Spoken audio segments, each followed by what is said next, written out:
What's going on, everyone? Welcome back to another episode of Conversations, and today's conversation stems from a crazy thing that happened on Monday Night Raw. We saw the 10-year anniversary of the New Day, and it ended in heartbreak. Big E sent away Kofi Kingston and Xavier Woods, turning on their long-time friend, something that we never ever thought we were going to see. Like, I don't know about you. I personally thought Kofi Kingston was going to remain a babyface his entire career. Like, I've heard jokes within the industry that Kofi Kingston is literally the last surviving babyface, but he's not anymore. Crazy thing that happened, seeing both Kofi and Xavier Woods turning on Big E, and it was a very monumental heel turn. But that got me thinking, what are some other crazy heel turns throughout the history of WWE that have stuck with me? What are the heel turns that made me? And that's the topic that we're going to explore today. I have sat down and created a list of my top 10 heel turns of all time. Not for overall impact on the business, not for overall impact in storylines, but overall impact on me, Connor, Conman167, the heel turns that made me, and the heel turns that have defined my wrestling fandom. There's 10 of them that come to mind, and I'm just going to get right into it, okay? But before we do so, if you guys are watching live or if you're watching at a later time or whatever it may be, make sure you guys leave a like on this YouTube video. If you're listening on Spotify, I appreciate you guys for checking out the Spotify. And here we go. Number 10, kicking things off right here, is the salmon-colored jacket heel turn that shocked the world, that nobody ever saw coming.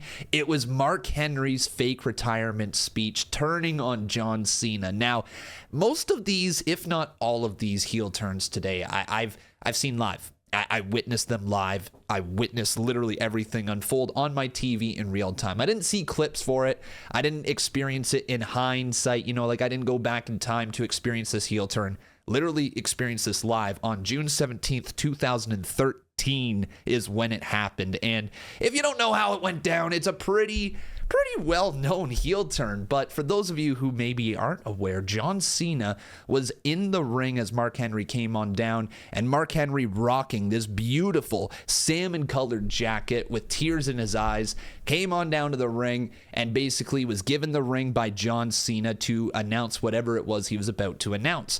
John Cena was told to stay in the ring by Mark Henry, who was the WWE champion at the time, John Cena, by the way. Mark Henry stayed in the ring with John Cena as he had tears flowing down his eyes, telling his kids and his family that he is coming home, he is ready to retire, right before ripping the rug out right from under their feet, just like a hawk to a meme coin. It was a rug pull of all rug pulls as Mark Henry turned on John Cena, and this began Mark Henry's crazy run with the Hall of Pain.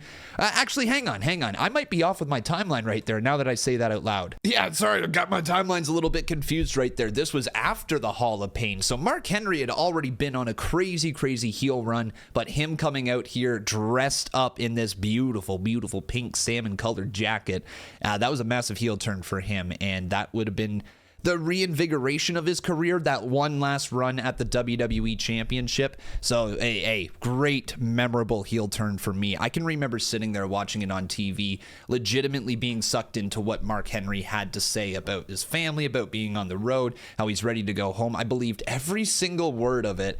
And I think it was at this point with Mark Henry's retirement speech that I realized what wrestling was. I realized what a lot of these segments started to be.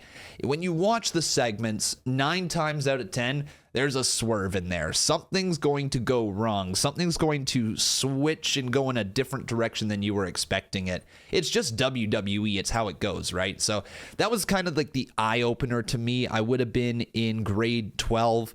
I hadn't even graduated high school at that time when this heel turn took place, but it stands out in my head. It was in the summer, so it was right before I had graduated high school, and it just memorable heel turn right there. But how about another one? Another one that stuck with me, and it really sticks with a lot of people, but not really remembered as a heel turn, almost like the coming of age moment for this character, was when Becky Lynch turned on Charlotte Flair at SummerSlam 2018 to become the man. Now, I know that the rise of the man character is like a bunch of different events all together, whether it be Becky Lynch's nose getting busted open and her standing at the top all concussed that she doesn't even remember with blood trickling down her face, thanks to Nia Jax, whether it be the turn on Charlotte Flair, whether it be the promo against Edge. This man character that Becky Lynch became wasn't just born on one given night. But the turn on Charlotte Flair was very monumental because for me, it was the first time I experienced a character that I was really invested in, like truly invested in, that the company didn't want.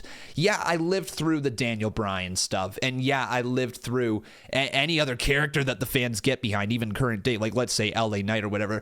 The fans get behind a character, but Becky Lynch was different. There was this swelling of momentum for Becky Lynch, but they had Charlotte Flair at the top, and it looked like they wanted Charlotte Flair to be the A1 babyface. Not even A1, just the one quarterback, the singular person running the play. And Becky Lynch was coming along and disrupting things for WWE at the time. So much so that Vince thought it was a good idea to turn Becky Lynch heel on Charlotte Flair and go into a feud after that with Becky being the heel and Charlotte being the babyface.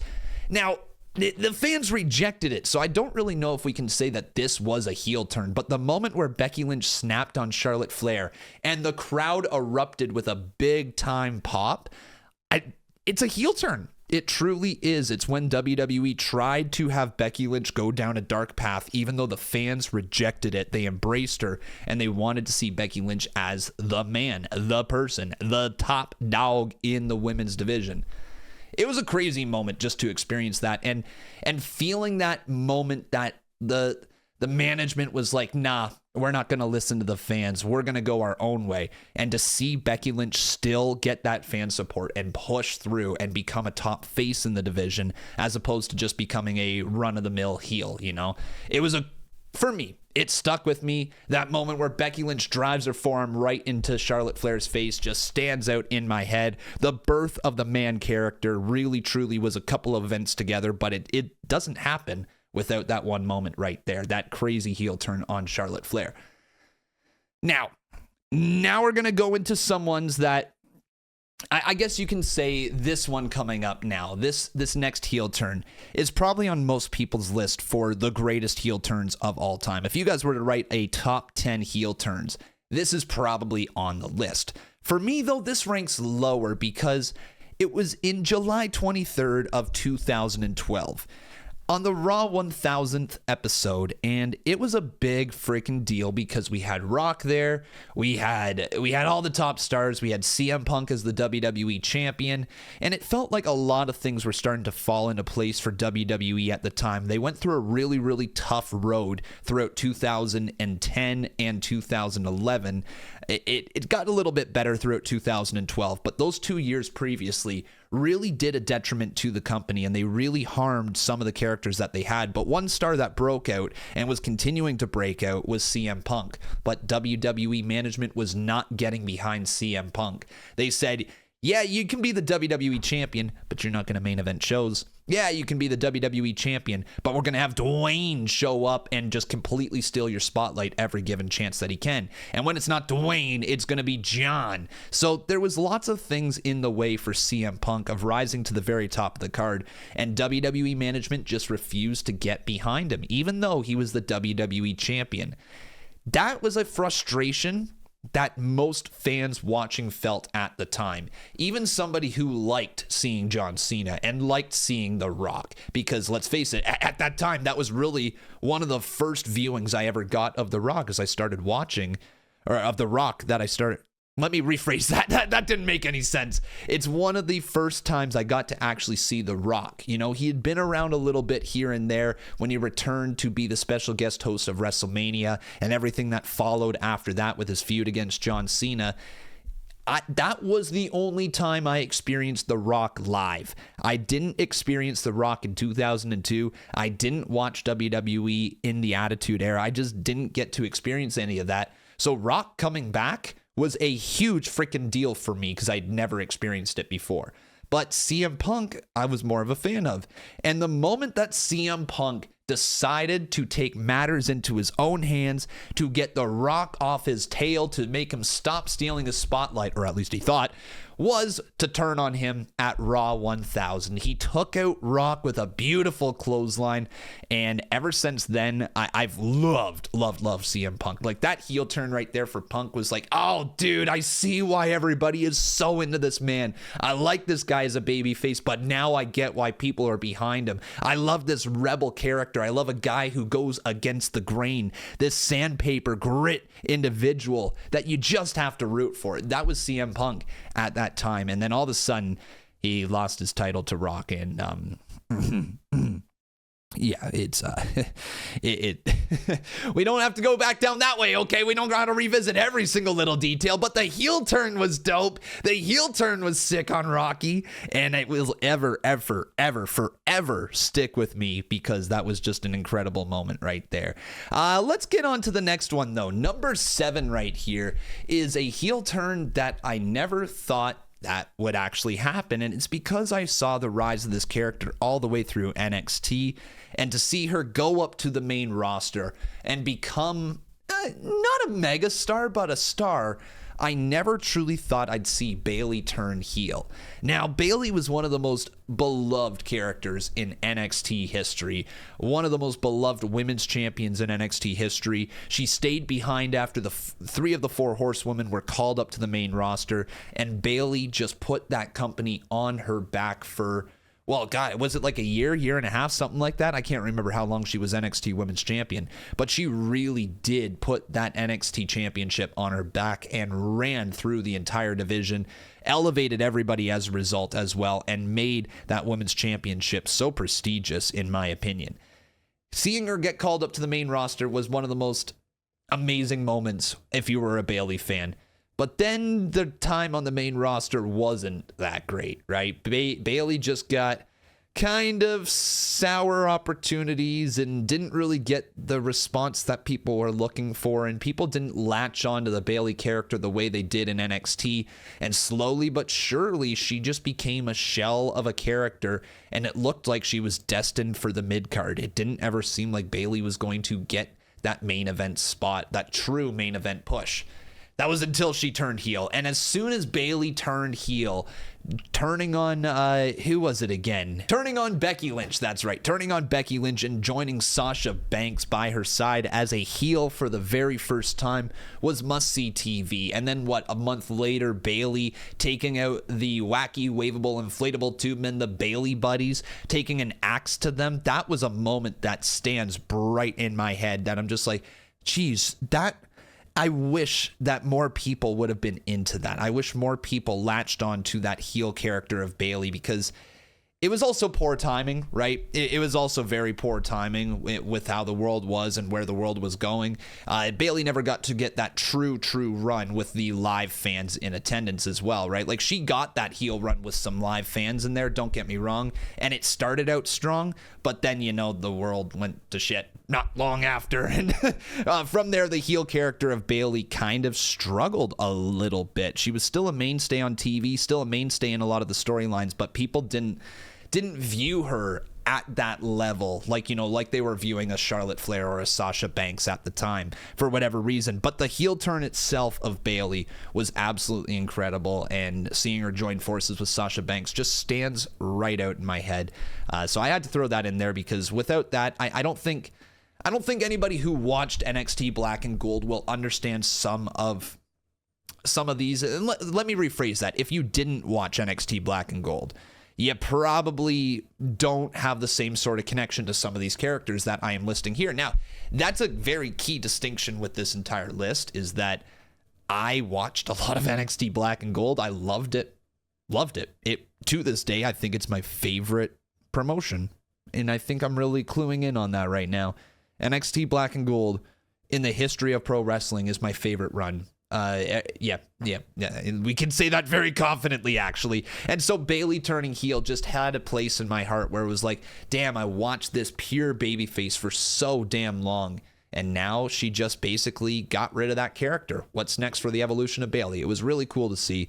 But one that really sticks with me, if we're talking about NXT, it was, I think, how can I put this? December 11th, 2014, okay? NXT Our Evolution. The debut of Kevin Owens.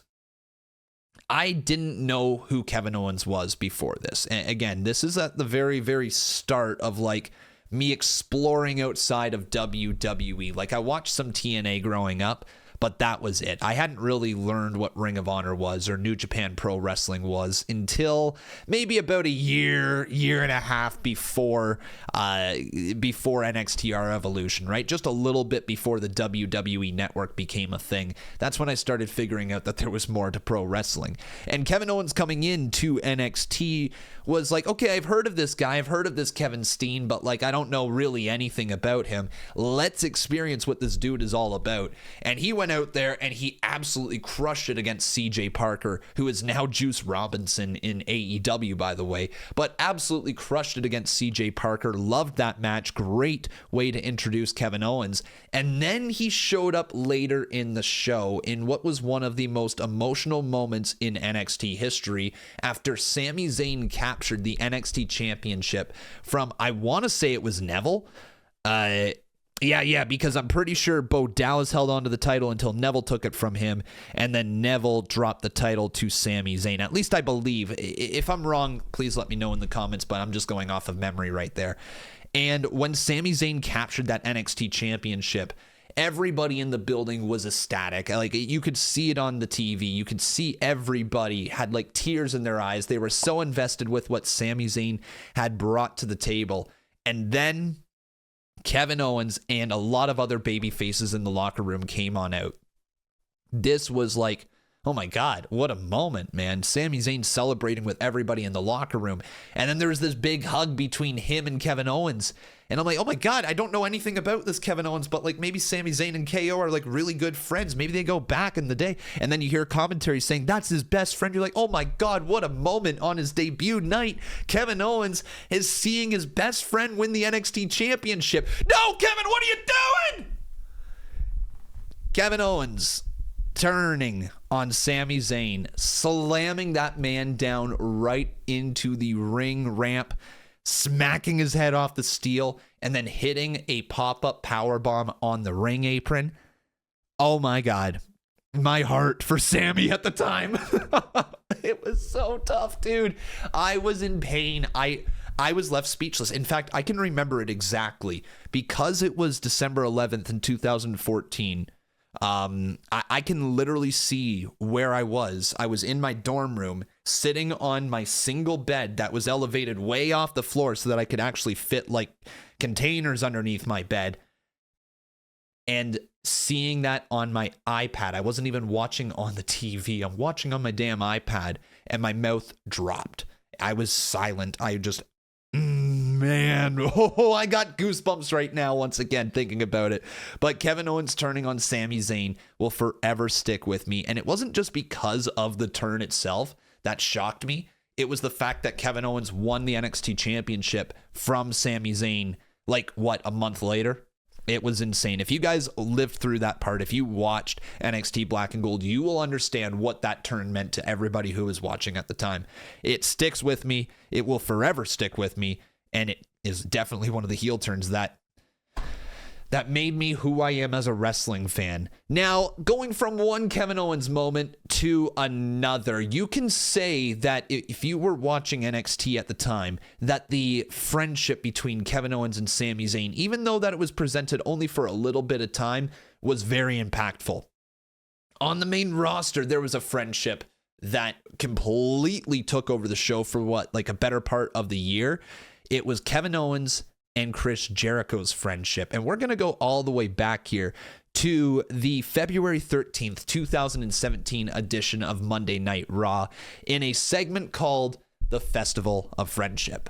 Now, the Festival of Friendship, it was born out of this friendship that was going on between Kevin Owens and Chris Jericho. And Kevin Owens wanted to, or sorry, I should say the Universal Champion Kevin Owens and Chris Jericho weren't necessarily always on the same page, but they had a great friendship growing through the year. And then eventually Chris Jericho wanted to put on this grand spectacle to showcase his friendship for Kevin Owens. He wanted to show how much he loved this man. He wanted to get him gifts. He wanted to get him paintings. He wanted to do absolutely everything for this man because he loves and respects him. And then the Universal Champion just literally tore his heart out. The moment that you see Kevin Owens get a gift for Chris Jericho, and Chris Jericho opens the box and then pulls out a new list of Jericho, or at least you thought it was the list of Jericho, but you see the list of KO on it. And then you hear Jericho say, "Why is my name on this list?" The mic drop and Kevin Owens attacking Jericho is still one of the most amazing heel turns that WWE has pulled off. The drama, the build-up, everything about it was incredible. The only thing that didn't work for it was that WWE didn't let it have the legs to get to WrestleMania and be a main event match. Instead, it went on second that year, which is a damn shame. But that heel turn in the Festival of Friendship, I'm not going to sit here and say that it is like the most emotional heel turn of all time, because I think like 98% of us fans going into it knew it was going to happen. I can remember the week leading up to it, reading if it was like an article on Bleacher Report or something like that, and just everybody was predicting that this was the end of Chris Jericho and Kevin Owens. And yet it was. And the match that happened at WrestleMania wasn't great. It wasn't as bad as I think Vince McMahon thought it was, but like it still wasn't great. They didn't get to deliver the story that they wanted to. They went on second at WrestleMania. It's such a shame that this didn't turn into a bigger feud. But the moment of Jericho and Kevin Owens in the Festival of Friendship where KO turns on Jericho, it stuck with me, man. It really, really did. And I was live for it, if I'm not mistaken. Yeah, February 13th, 2017 is one of my earliest live streams that I have watching Monday Night Raws. I started in like 2016, and then I remember at some point, this is just like a little off-topic thing, at some point towards the end of 2016, I got hit with a copyright strike on YouTube because I was being dumb and showing the video. Yeah, kids, don't do that, all right? Don't live stream the video with the actual, okay? Just don't do that, okay? So I deserved it. I got suspended for 90 days on YouTube, and then I came back, and then it was like the start of 2017, and like that's one of the earliest reactions that I have on my channel. It's actually crazy to think about it. It was definitely something that stuck with me. There's no question. How about this though? Number 4, we're going to probably, I would say, you know what? Screw it. I think that it's safe to say this. This is probably the biggest heel turn WWE has had in the last 4 years, up until the New Day's heel turn recently. I would say that this was the biggest WWE heel turn in the last 5 years or so. And this goes back to when we were on SmackDown in the middle of August, actually towards the end of August 28th, 2020 to be exact. And we saw Roman Reigns return to WWE, and he needed a special counsel by his side. He needed a wise man. And this is when Roman Reigns joined forces with Paul Heyman. The reveal of Roman Reigns and Paul Heyman sitting on a bench together was just surreal. I knew everybody was going to be ecstatic for this when we watched it unfold live on live stream. Everybody was freaking out. I can even remember my chat just going like it was just moving, man. But I don't think anybody really understood, myself included, understood what this would be. I don't think anybody knew that we were about to see a generational run that will be talked about forever in the history of pro wrestling. And that is Roman Reigns' run at the top as WWE champion, or WWE undisputed, or Universal champion, whatever you want to call it, okay? His run at the very top was born from this partnership with Paul Heyman and Roman Reigns. If we knew at the time what we were watching, I think this would be talked about as one of the greatest moments of all time in WWE history. But because fans didn't know what we were watching at the time, and we were just more so shocked that we were seeing Roman and Paul, and we didn't know what direction it was, the conversation wasn't about how big of an impact this was with both of them being together. It was talking about the what ifs, right? And who could Paul Heyman, would Paul Heyman betray Roman Reigns? Would this bring back Brock? Would Brock and Roman have a feud? And that all ended up happening, but we never focused on what this could actually mean for the character of Roman Reigns at the time. And it was the birth of the tribal chief. Without this moment, Roman Reigns does not go on that crazy run that he did. So crazy heel turn right there. I have to put it in this list at number 4 because it is definitely one of the heel turns that made me a pro wrestling fan when we really get into it. Without Roman Reigns turning heel with Paul Heyman, I know that I'm a wrestling creator and I would have still made content, but the pandemic era just, I don't know if there would have been anything really gripping me, bringing me back every single week outside of my live stream throughout the pandemic era if it wasn't for Roman and Paul Heyman. Seeing the story with the bloodline, seeing Jimmy and Jay going up against Paul, and then seeing the Usos reunite, well, not reunite, but at least join forces with Roman Reigns. And then the birth of that bloodline, and then going forward into everything that we got, like that saved the pandemic era and it made it watchable because that's where we started getting these little nuances from Roman's character where he would cut promos in the middle of matches. The trash talking was born from the pandemic era where Roman Reigns just needed to fill time. He didn't have the crowd to interact with. So what did he do? He talked shit. He talked crap to his opponent, and it worked beautifully. The Jey Uso Roman Reigns Hell in a Cell match is still a masterpiece, and it all is birthed from this partnership of Roman and Paul Heyman. So I love this turn, love this moment. That absolutely made me who I am today as a wrestling fan. We're going to go back in time here to the very first heel turn that I experienced in WWE, or at least that I think I experienced, because once again, this is a podcast about like the heel turns that made me, the ones that were most memorable for me. And so we're going back to June 9th, 2008. I was just in grade 7. I'd only been watching wrestling for a couple of years at this point and starting to get interested and invested in some of the characters. And there was a segment called the highlight reel that Chris Jericho used to host, and he had a guest on named Shawn Michaels. Now, Shawn Michaels had been lying about a knee injury he's been going through for the better part of a month. He's been lying to Chris Jericho. He's been basically playing, I'm injured. Wait a second. No, I'm not, and I'm going to do anything it takes to win. And so he was faking it, and Chris Jericho really didn't appreciate it that much. So much so that he invited him on to the highlight reel, and there was a thing called the Geratron 3000 sitting in the background. Now, this beautiful TV that was sitting up there looked like it was going to be brought into the play. And what I mean by that is it was sitting in a way that you're looking at it like that. I know this is a set, but something's going to happen with this TV. It's just swaying there a little bit. And like, there's some animosity here between Chris Jericho and Shawn Michaels. What's going to go down with that TV? And oh boy, oh boy, to me, this was like, it was holy crap. Like, this is when you see a character that you're actually invested in, right? Because I was invested in 2008 Chris Jericho, and I was invested in 2008 Shawn Michaels. But when you see Jericho take Shawn Michaels' head and shove it straight into that TV, the Geratron 3000, saying the worst is yet to come before launching him right in there.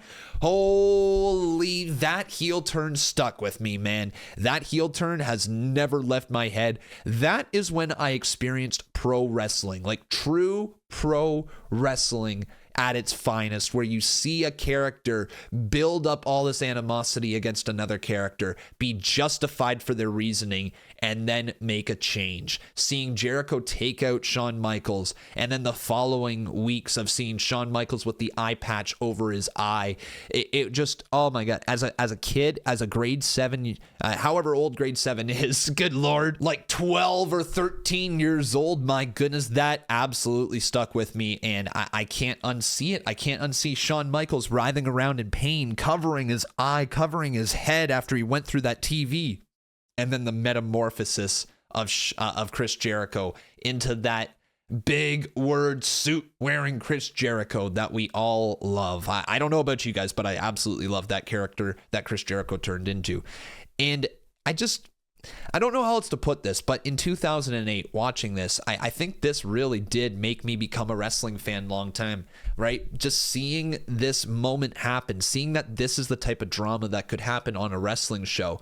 And at any given time, one of your favorites could go up against another one of your favorites, and that is like, oh my God, who do you root for? You know, it stuck with me, man. But nothing stuck with me like these next two matches. And I was really, really, really struggling. Not even matches, moments. I was really struggling here to decide who's number one and who's number two.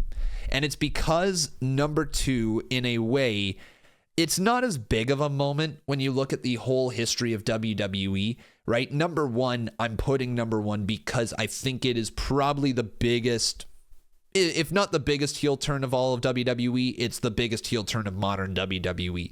But number two, I'm going to talk about NXT TakeOver Chicago back on May 20th, 2017, where we saw the tag team of DIY take on the Authors of Pain in the main event of NXT TakeOver Chicago. Now, on the surface, I'm sure you're hearing that saying, like, what the hell? That was the main event? Like, they actually let a tag team title match main event the show? And yeah, that's what happened. WWE had DIY main event against the Authors of Pain. And it was a crazy fun match, but the moment was all about the moment after the match. And that's where we saw a frustrated Tommaso Ciampa take Johnny Gargano at the very end of the show, where WWE did something I'd never seen before, put up that lower third copyright label and then take it away and let the show continue. We thought the show was over. It was the first time we'd ever seen anything like that. We saw it again with the CM Punk return, where they made us think that the show was over, and it wasn't. But Tommaso Ciampa turning on Johnny Gargano after that lower third goes on the screen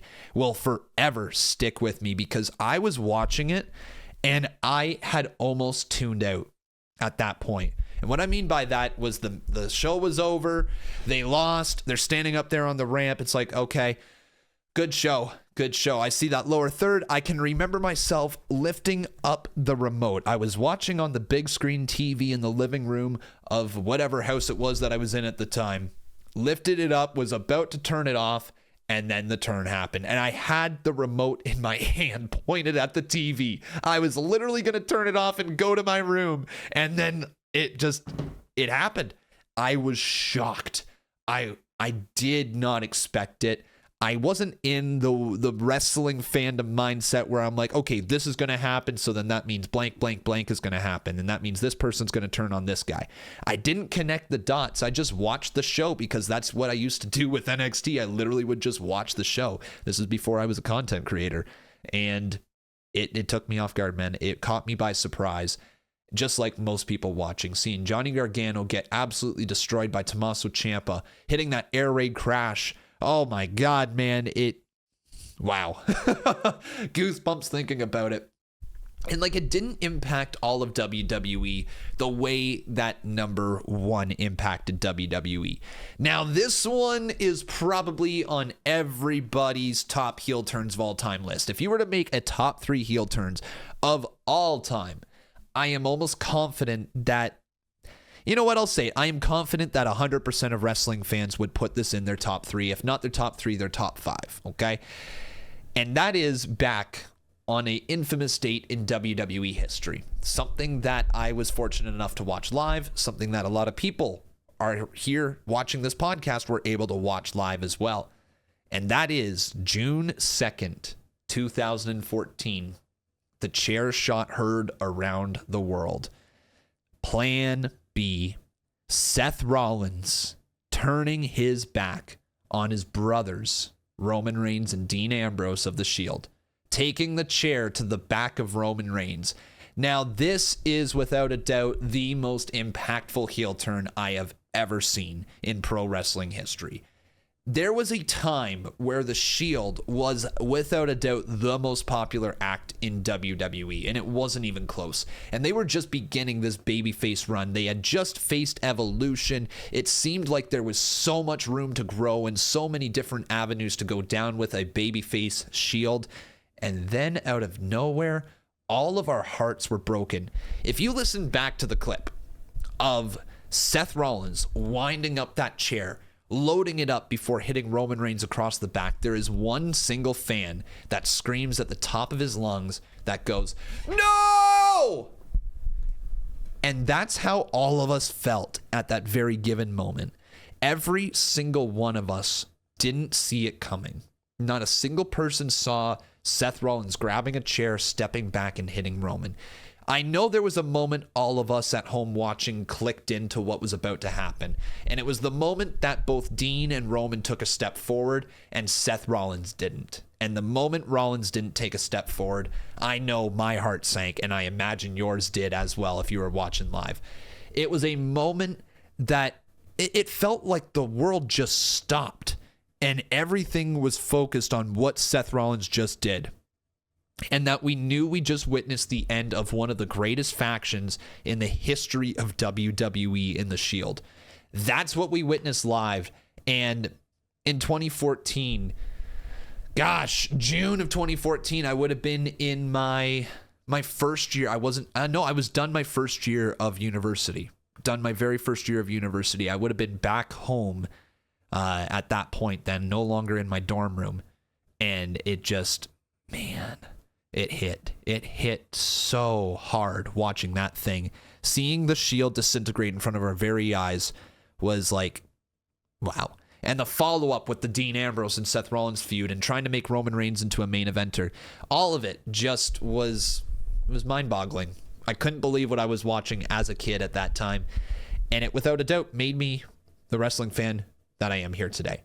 But I am curious to know what other heel turns made you the wrestling fan you are here today. What were the heel turns that made you who you are? Let me know in the comments below, because it's a very fun topic that I'm glad we're exploring. I'm glad we went down this list. And this is something I'm going to do on the podcast in the future as well, where we have random episodes where I just give you a top 10 of something, whether it be like, I don't know, tag teams or what. We can always dive deep. So if you guys want to see more top 10 podcasts in the future, let me know down in the comments. And also, while you're down there, make sure you leave a like on this video. Make sure you subscribe to the channel, turn on those notifications, and keep coming back every single day, because we upload wrestling videos every single day. Take care, everyone. Have a good one. Thanks for listening, and let me know those heel turns in the comments below.